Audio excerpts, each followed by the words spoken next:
If you are interested in liberty and its full potential, a natural question to ask is, what limits liberty? There are two social principles that limit liberty: power and hierarchy. In fact, one implies the other, so they are interdependent. To have a hierarchy implies that there is a distribution of power, and to have a distribution of power implies having a hierarchy. This is what left libertarians mean when they say they are against all authoritarianism, a hierarchical system where distributed power flows from the top down.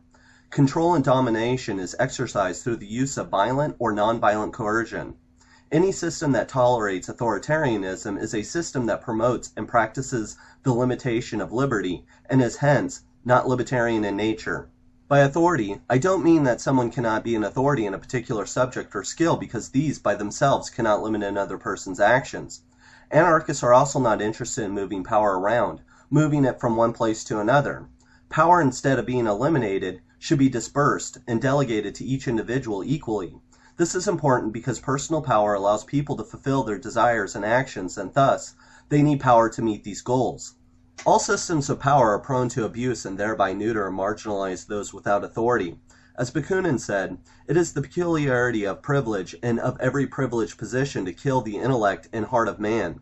The privileged man, whether he be privileged politically or economically, is a man depraved in intellect and heart.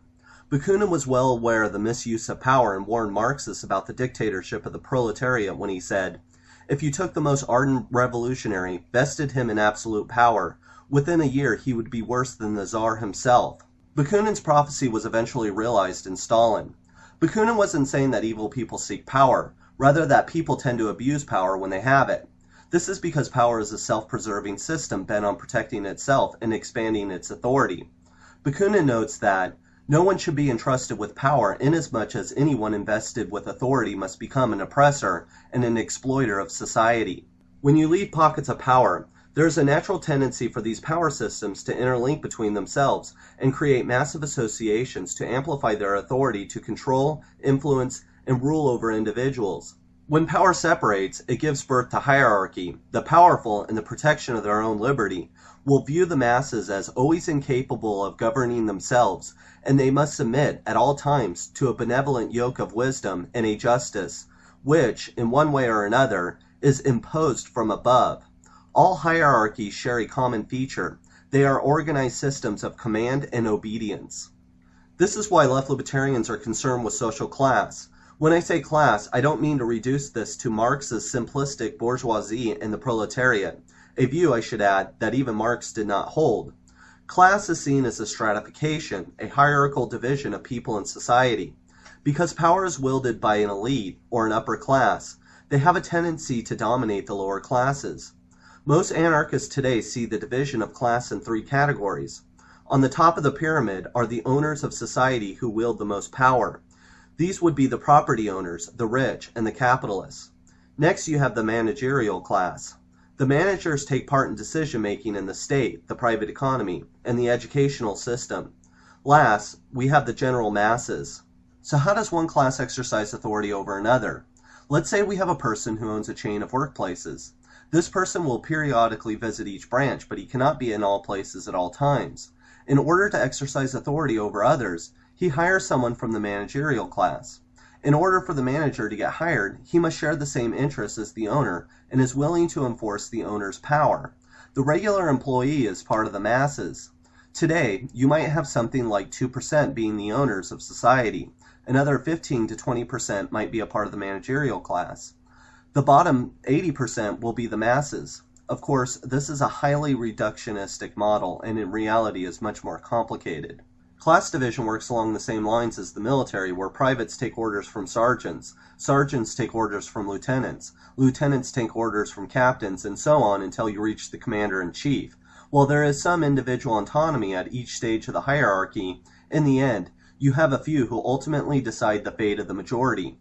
Because the ownership class has more resources and money, they have the ability to influence the media through think tanks, front groups. They can buy off politicians through contributions, push legislation through business associations, and shape people's personal preferences through the use of advertising and public relations.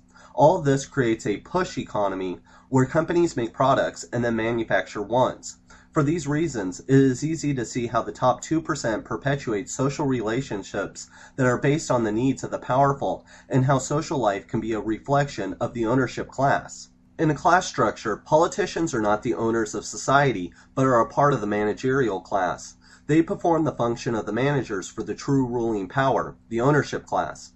The relationship of private and political power are the outgrowth of the same social objectives, and the directors of both have the presumption to try to reduce all the countless expressions of social life to the mechanical tempo of the machine and tune everything organic to the lifeless rhythm of the political apparatus.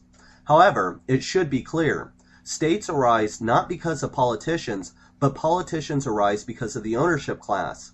When power is segregated, this creates an atmosphere not only for the state to appear, but to be controlled and dominated by those with authority and power.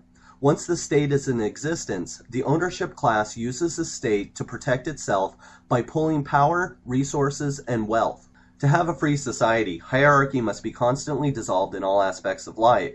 This isn't to say that laws will be created and enforced to prevent things like patriarchy or classlessness. We seek new social norms that fight against anything that limits liberty, including patriarchy, homophobia, inequality, racism, and religious dogma. The left libertarians suggest replacing vertical power structures, those based on hierarchy, with those that are horizontal. Therefore, individuals within a free association carry the same amount of power as other individuals. In this case, liberty should be a natural unfolding of the institutional structures of society. The anarchist proposes to rescue the self-respect and independence of the individual from all restraint and invasion by authority. Only in freedom will he learn to think and move and give the very best of himself. Only in freedom will he realize the true force of the social bonds which tie men together, and which are the true foundations of a normal social life. Left libertarians cannot be governed, for this is the antithesis of freedom. As Proudhon said, to be governed is to be watched, inspected, spied upon, directed, law-driven, numbered, regulated, enrolled, indoctrinated, preached at, controlled, checked, estimated, valued, censured, dominated by creatures who have neither the right, nor the wisdom, nor the virtue to do so. To be governed is to be at every operation, at every transaction, noted, registered, counted, taxed, stamped, measured, numbered, assessed, licensed, authorized, admonished, prevented, forbidden, reformed, corrected, punished. It is, under the pretext of public utility and in the name of the general interest, to be placed under contribution, drilled, fleeced, exploited, monopolized, extorted from, squeezed, hoaxed, robbed. Then at the slightest resistance, the first word of complaint, to be repressed, fined, vilified, harassed, hunted down, abused, clubbed, disarmed, bound, choked, imprisoned, judged, condemned, shot, deported, sacrificed, sold, betrayed, and to crown it all, mocked, ridiculed, derided, outraged, dishonored. That is government. That is its justice. That is its morality. The left libertarian is not interested in taming bosses or politicians or governments or social abuses. We demand their elimination. This isn't done by force, but by a replacement of authoritarian systems by libertarian ones.